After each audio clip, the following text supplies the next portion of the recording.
that. The state legislature is now at the halfway point of the 2025 session, and as the end swiftly approaches, lawmakers in Tallahassee are pushing for more immigration reform. One bill that has been debated for weeks focuses on concerns involving immigrant labor laws.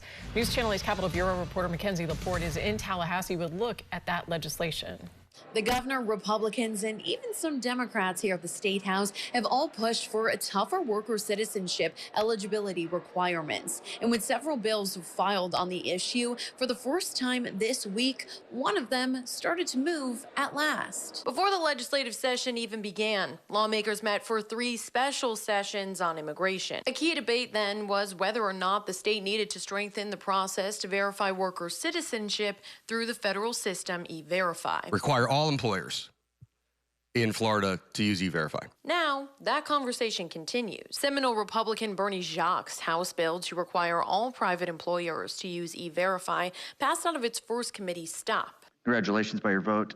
The bill will be reported favorably. But before receiving majority support, lawmakers and members of the public shared concerns with the legislation, saying it puts unnecessary red tape up for small businesses. How do we make sure that people who would probably want to do the right thing aren't going to necessarily be penalized for maybe just not knowing the law? The bill would allow for a 30-day non-compliance window if the employer fails to use the E-Verify system. And if businesses continue to not comply, fines will start to stack on. $1,000 a day? Like, $1,000 can put a small business under, period. And for that to be compounded each day, like we shouldn't be in the business of putting people out of business. While Democrats say there is a better way of doing this, Republicans argue these requirements are needed. They can go and be a green card holder.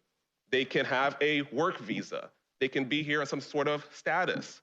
So it's not just because you're an immigrant, you're not allowed to work. This is about the unauthorized aliens, those that don't meet any of these statuses that I just talked about, operating and lurking here in our state. Now, we checked in with the bill sponsors team today, and he says that he doesn't plan on tweaking any of the bill language and will move forward with the legislation as is. In Tallahassee, Mackenzie Laporte, 8 on your side.